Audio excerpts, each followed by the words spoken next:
A Day in My Life edisi Beberes Warung. Hai, assalamualaikum. Kali ini aku mau kasih tips guys buat kalian yang masih pemula yang baru punya warung. Gimana agar warung kalian terlihat rapi dan menarik. Nah, jadi ini kebetulan stok beras aku udah habis semua. Ini warung aku guys, bangunannya tipe yang panjang ke belakang tapi luasnya agak sempit gitu. Nah, mau nggak mau aku harus dipaksa untuk kreatif guys. Gimana caranya agar warung ini masih terlihat luas dan barangnya terlihat penuh untuk menarik banyak pembeli. Oke, sore ini stok beras kami masuk guys. Nah, dari pintu masuk si abang udah mulai susun beras yang kecil-kecil. Kayak beras 5 kilo, 10 kilo, 15 kilo itu aku susun di bagian depan guys. Jadi bagian pintu masuk ini memang sengaja aku susun beras dulu biar menarik gitu. Sebenarnya kalau jualan kayak gini, kita bayangin aja kita kayak pembeli gitu guys.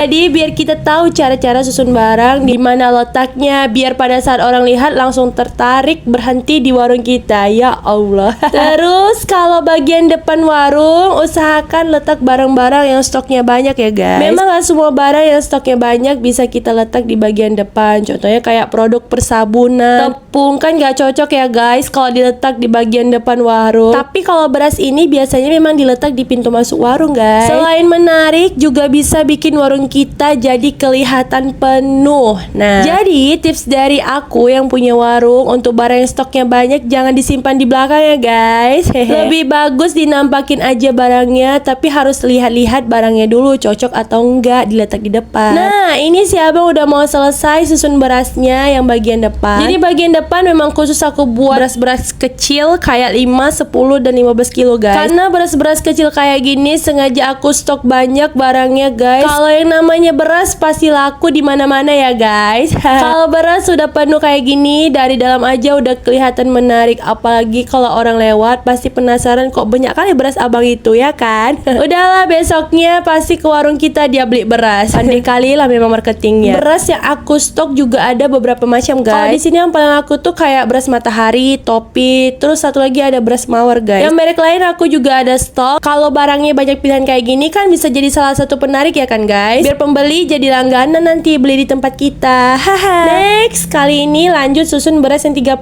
kilo guys. Kalau beras 30 biasanya aku letak di bagian tengah warung biar kelihatan penuh juga warungnya. Tapi harus disusun yang rapi ya guys. Jangan asal-asal letak biar enak dilihat sama pembeli. Nah, jadi kenapa aku letak beras ini di tengah-tengah warung? Aku mikirnya gini guys, kalau misalnya aku jadi pembeli terus nunggu si abang lagi hitung barang atau balikin uang, itu pasti kita lihat-lihat sekeliling warung ya kan guys. Nah, kalau kita sebagai pembeli lihat beras 30 bertumpuk sampai tinggi, pasti dalam hati juga beras abang ini ya. Ya Allah. Tapi ini menurut pemikiran aku ya guys. Kan kita punya pemikiran masing-masing. Menurut aku gitu sih guys. Makanya beras 30 di tengah-tengah warung aku susun. Haha. Next, beras 5 kilo yang lebih. Karena nggak muat di depan, aku susun juga di dekat beras 30 biar makin rame di tengah-tengah ini guys. Yang penting bagian depan udah aman barangnya. Lanjut, kalau di belakang biasanya aku susun gula guys. Ada gula, ada tepung roti, ada tepung beras juga. Jadi kalau barang-barang yang kotor kayak tepung, kotornya itu maksudnya bukan yang gimana-gimana ya guys. Kalau tepung itu kan putih-putih, jadi kalau kita letak di depan kena baju pembeli kan nggak lucu ya kan guys. Pembeli pas masuk warung kita bajunya bersih, keluar dari warung udah putih-putih aja baju si abang. Jadi kalau barang-barang kayak gini mending diletak di belakang aja ya guys. Walaupun di belakang harus disusun rapi juga guys, biar pembeli pas masuk warung kita dalam hati langsung bersih juga ya ke di abang ini. Ini menurut pemikiran aku ya guys. Ini aku ngomongnya sesuai yang ada di pikiran aku ya guys, ketika aku masih jadi pembeli sebelum jadi penjual kayak gini. Nah, akhirnya selesai juga susun-susun hari ini. Kira-kira kayak gini penampakannya guys kalau kita masuk dari depan. Begitu masuk, pembeli udah dilihatkan beras-beras yang tertumpuk rapi sampai tinggi. Terus pembeli juga lihat minyak kita beberapa dus, ada minuman juga beberapa dus. Dari pintu masuk aja kita udah kayak meyakinkan pembeli ya kan guys. Dari awal warung ini memang fokusnya ke beras guys. Ini tips juga ya guys, kalau kalian mau buka warung grosir atau apalah itu, kalian harus tentuin guys satu barang yang bisa kalian tonjolkan di warung kalian nantinya. Nah, ini supaya pembeli itu tahu kayak itu warung beras, itu warung minyak kemasan, atau itu warung plastik. Walaupun barangnya yang kalian jual banyak, tapi harus tetap ada satu barang-barang yang bikin warung kalian terkenal sama pembeli, guys. Nah, jadi gitu guys tips dari aku yang baru buka warung, yang masih ngumpulin niat buat buka warung. Semangat ya guys. Terima kasih udah lihat video aku sampai akhir. See you next video.